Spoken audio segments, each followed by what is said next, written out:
आप देख रहे हैं दिल्ली अप टू डेट। आज दिल्ली पुलिस कमिश्नर ने पुलिस हेडक्वार्टर में एक प्रेस वार्ता कर अपना वर्जन दिया। जो कल 26 जनवरी के दिन किसान रैली उग्र हुई थी और उसके बाद जो दिल्ली की लॉ एंड ऑर्डर व्यवस्था गड़बड़ाई थी, आज प्रेस वार्ता की गई जिसमें बताया गया कि अभी तक दिल्ली पुलिस द्वारा 25 से अधिक आपराधिक मामले इस पूरे केस में दर्ज किए जा चुके हैं और अभी भी गहन जांच चल रही है।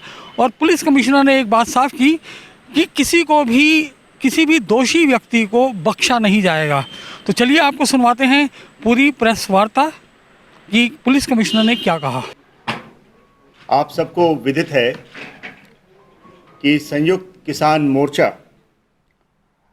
बड़ी संख्या में पिछले 2 महीनों से दिल्ली के 3 बॉर्डर्स पे कई किसानों के साथ वहाँ पे बैठी है। 2 जनवरी को दिल्ली पुलिस को ज्ञात हुआ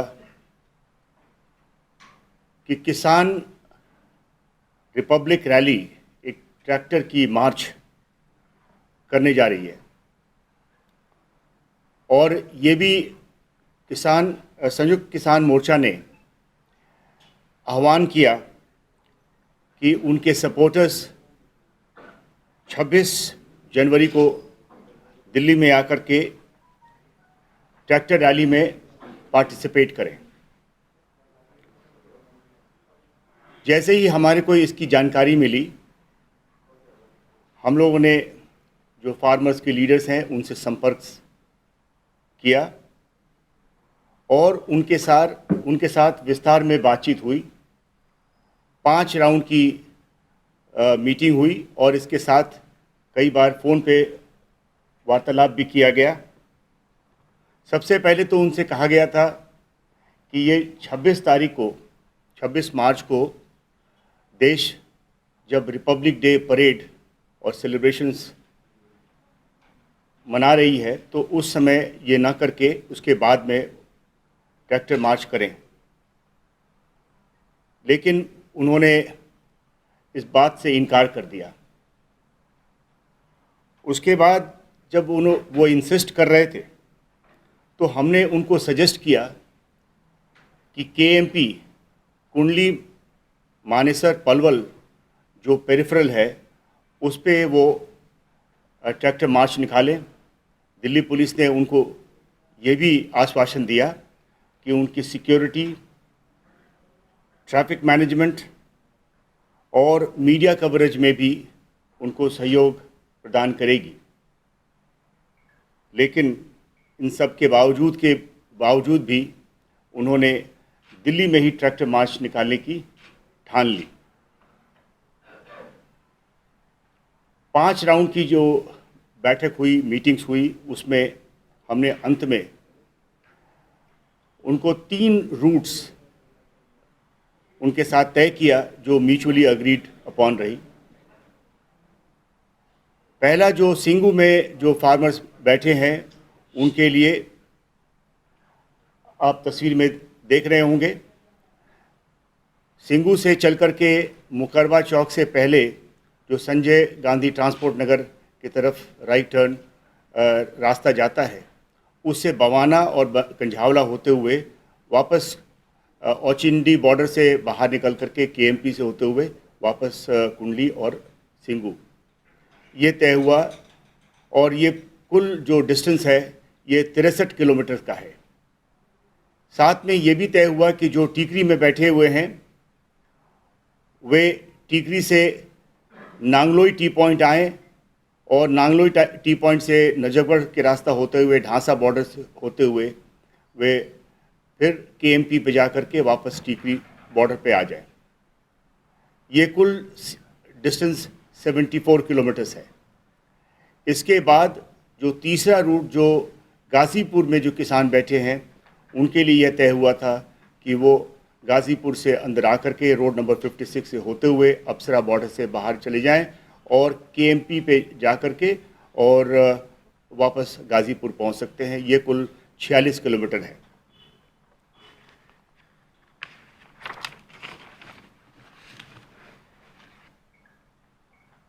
क्योंकि उस दिन रिपब्लिक डे परेड भी मनाई जा रही थी।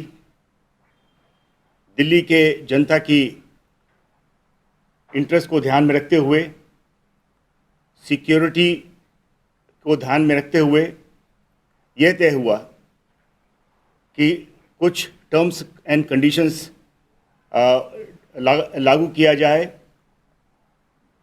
जो टर्म्स एंड कंडीशन उनको रिटर्न परमिशन के साथ उनको दिया गया।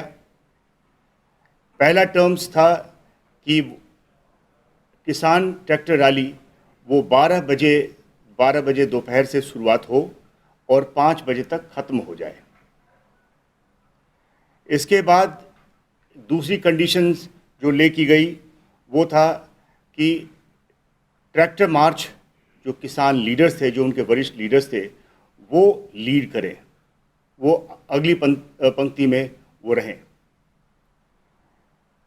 इसके बाद ये भी तय हुआ कि हर एक जत्थे के साथ उनके लीडर्स भी साथ चलें ताकि वे अपने जत्थे को कंट्रोल कर सकें। 5000 से ज़्यादा ट्रैक्टर्स नहीं हो और कोई भी हथियार, फायरआर्म, भाला, तलवार या कोई भी ऐसी डेडली वेपन साथ में नहीं होना चाहिए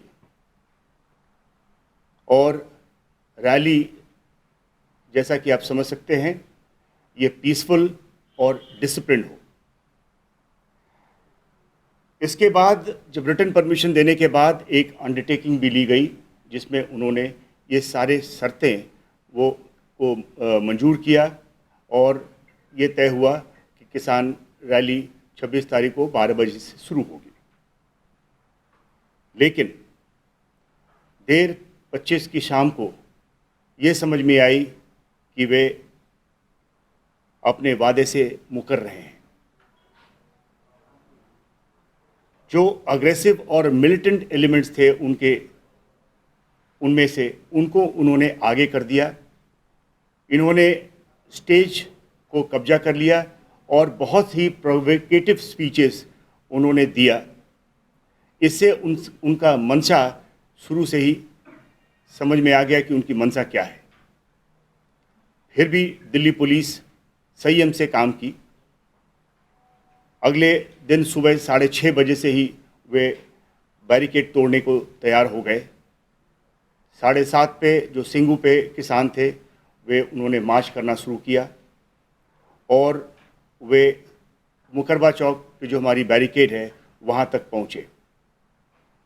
जो अग्रीमेंट के हिसाब से उन्हें दाहिने मुड़ना चाहिए था वो दाहिने ना मुड़ करके और वहीं पे बैठ गए। उनके नेता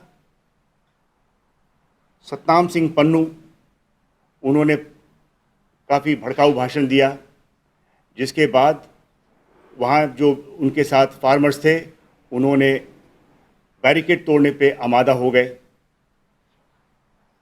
उनके एक और किसान नेता जो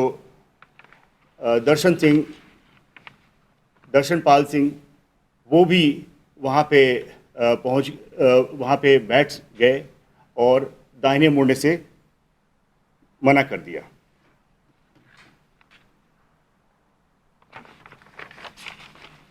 इसी तरीके से टीकरी से भी 8, 8:30 के समय में वे लोग भी चल पड़े और गाज़ीपुर से भी इसी 8:30 के समय पे वे भी वहाँ से चल पड़े।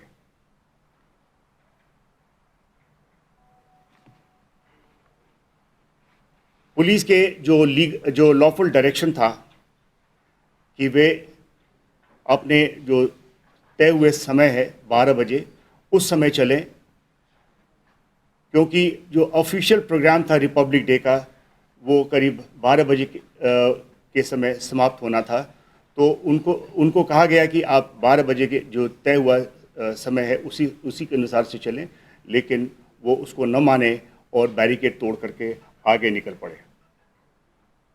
जैसा कि मैंने कहा कि मुकरबा चौक के पास बैरिकेड पे पहुँचे और आगे जाने से मना किया और वहीं पे एक भाषणबाजी हुई सतनाम सिंह पन्नू द्वारा कि जैसे ही ये स्पीच समाप्त हुआ और उन्होंने आह्वान किया कि जो आगे जो बैरिकेड लगी है उसको तोड़ करके वो आगे जाएं, और वो वहाँ की जो भीड़ है वो आगे निकली और बैरिकेड तोड़ने लगी।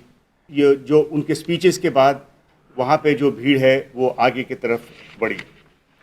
ठीक इसी प्रकार से जो टीकरी बॉर्डर पे जो किसान थे वे भी करीब 8 साढ़े 8 के बीच में निकले और उनमें वे आकर के नांगलोई टी पॉइंट पे बैठ गए और वहाँ पे ही प्रोटेस्ट किया। इसमें उनके नेता बूटा सिंह बुर्जविल वे भी और जो हरियाणा से जो फार्मर्स आए थे उनके साथ मिल करके वहीं पे बैठ गए और आगे जाने से मना कर दिया। और अंत में उन्होंने भी वायलेंस में इंडल्ज किया और बैरिकेड तोड़ी।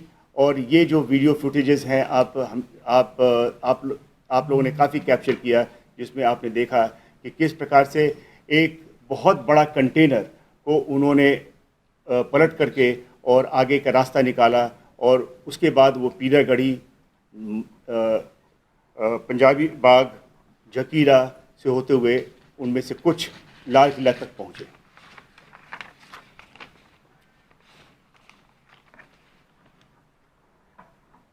उसी प्रकार से गाज़ीपुर पे जो किसान थे उनमें से जो राकेश टिकायत के साथ जो किसान थे और भी उनके साथ और भी संगठनों के किसान, वे भी इसी प्रकार से वायलेंस में इंडल्ज किया और वे आगे बढ़ कर के अक्षरधाम गए। और जबकि बहुतों को वापस भेज दिया गया, कुछ लोगों ने बैरिकेड तोड़ करके वे भी लाल किले तक पहुंच गए।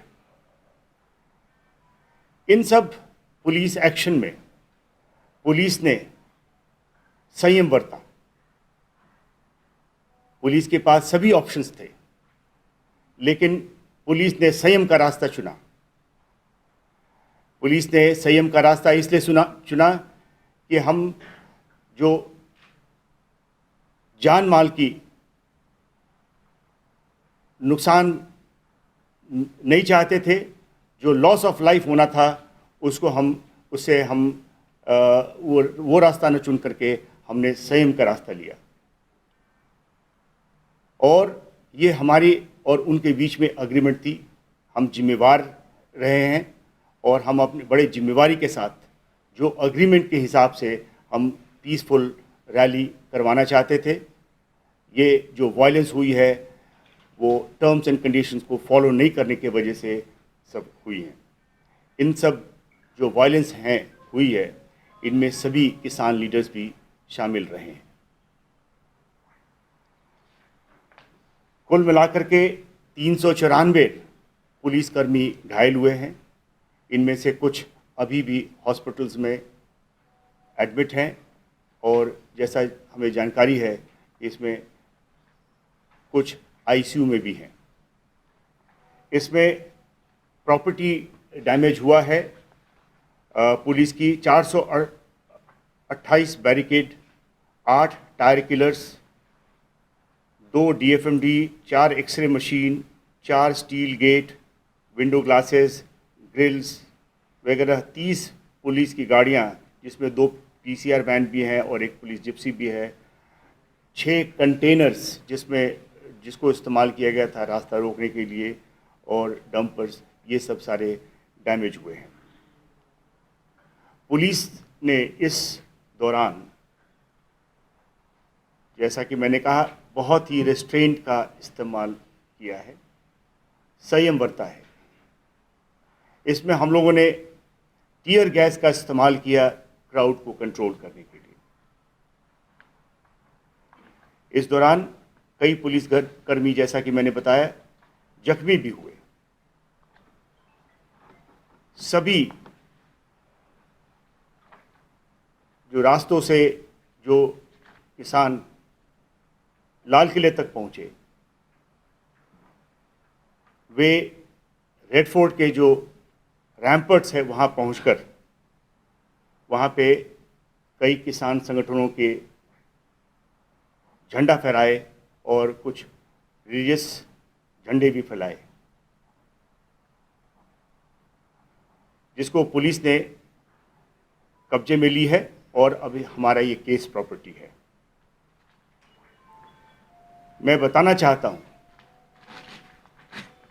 कि हम दिल्ली में गैर कानूनी तरीके से किए गए आंदोलन और उस दौरान हिंसा और पुरातत्व विभाग की संपत्ति, एक स्मारक, लाल किले पर फहराया गया झंडा को बड़ी गंभीरता से ले रहे हैं। हिंसा करने वालों की वीडियो फुटेजेस हमारे पास है और उसकी विश्लेषण हो रही है। फेस रिकॉग्निशन सिस्टम से जो भी उसमें भाग लेने वाले उनकी पहचान की जा रही है और उनकी अरेस्ट की जाएगी, आगे कानूनी कार्रवाई की जाएगी।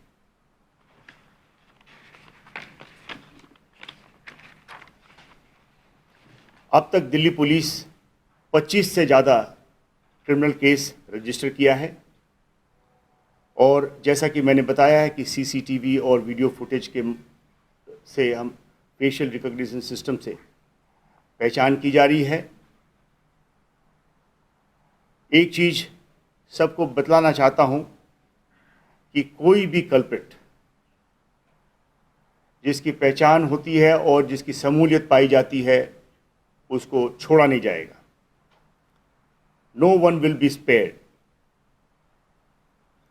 जो भी फार्मर्स लीडर्स हैं और उनकी शमूलियत पाई जाती है उनके खिलाफ कानूनी कार्रवाई की जाएगी।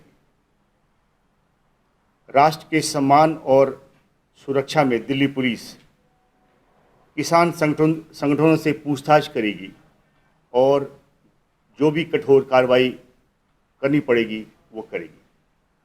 धन्यवाद। हमारे को बराबर सभी प्रकार की इंटेलिजेंस मिल रही थी और हम उस पर काम कर रहे थे। अगर इंटेलिजेंस मिलने में कोई कमी होती तो ये जो हमने 308 ट्विटर हैंडल्स के बारे में बताया, जो हमारे इंटेलिजेंस कलेक्शन प्रोसेस में अगर कोई कमी होती तो ये हमारे इसकी ज्ञात ना होती। इस प्रकार की हमें सभी इंटेलिजेंस था।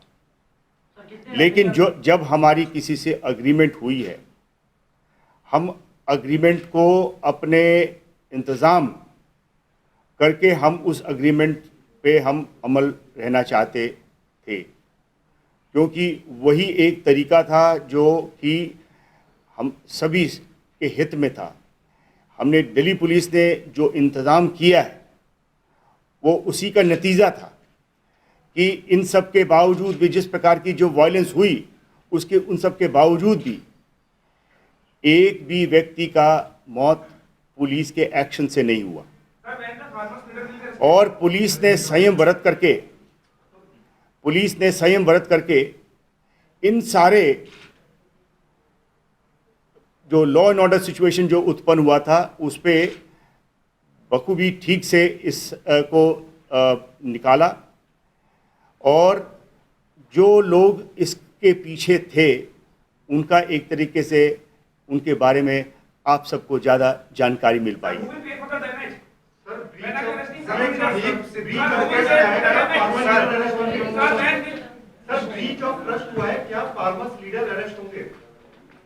पुलिस के साथ विश्वासघात हुआ, उन्होंने आपको विश्वास दिलाया था लेकिन उसके बावजूद ब्रीच ऑफ ट्रस्ट रहा, तो क्या फार्मर जो लीडर था वो सीधा रिस्पॉन्सिबल है? क्योंकि एक्शन लेके चले गए। कितने फार्मर लीडर्स के ऊपर एफआईआर हुई? हमने आप अपने बयान में हमने बिल्कुल साफ कहा है कि जिन फार्मर्स लीडर्स और जिस किसी का भी इन केसेस में शमूलियत पाया गया उनके खिलाफ कठोर कार्रवाई की जाएगी। 24 घंटे में नहीं पाया गया। सर एक दीप सिद्धू करके एक्टर है, वहां पर कितने लोग गिरफ्तार हुए, कितने लोग पकड़े गए, कितने लोग कस्टडी में हैं? आपको इसके बारे में जो जैसे जैसे केसेस रजिस्टर हो रही हैं और उनमें जो भी कार्रवाई की गई है आपको ब्रीफिंग्स में, अलग से ब्रीफिंग में आपको बताया जाएगा। सर दीप सिद्धू एक एक्टर है। सर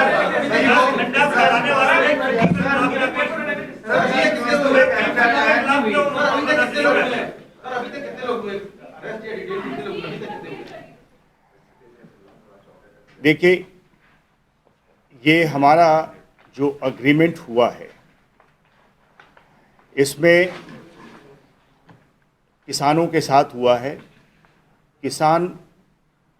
किसान लीडर्स जिन्होंने हमारी अग्रीमेंट को न मान करके विश्वासघात किया है, और जो भी कानूनी कार्रवाई बनता है उनके खिलाफ किया जाएगा। सर, क्या दीप सिद्धू के खिलाफ क्या एक्शन होगा सर? दीप सिद्धू एक एक्टर है और जो लाल किले पर मौजूद है। दीप सिद्धू और लखा सरदार सर। एक और आपने जो प्रश्न किया था कि अभी तक कुल 19 अक्यूज्ड का अरेस्ट हुआ है और 50 इसमें अभी डिटेन किए गए हैं और पूछताछ की जा रही है। सर, दीप सिद्धू एक एक्टर है। सर, दीप सिद्धू लाल किले पर मौजूद थे। सर, एक सवाल सर। सर, दीप सिद्धू लाल किले पर मौजूद थे। दीप सिद्धू के वीडियो वायरल हुए हैं, वो भड़का रहा था वहां पर। क्या उसके खिलाफ कोई मामला दर्ज किया जाएगा, कोई एक्शन होगा? I'm talking about that individual who stood on the dome of Lal Killa and who was the flag. देखिए, मैंने जब ये आपको बताया है कि हर एक कोई व्यक्ति जिन्होंने इस जघन्य अपराध में हिस्सा लिया है उसके खिलाफ कानूनी कार्रवाई की जाएगी, और अभी केसेस रजिस्टर हुए हैं। केस के इन्वेस्टिगेशन में कई नाम आएंगे और जिनका भी नाम आएगा उनके खिलाफ जो कठोर कदम हमने ठान ली है वो लेंगे। Bureau report, Delhi up to date.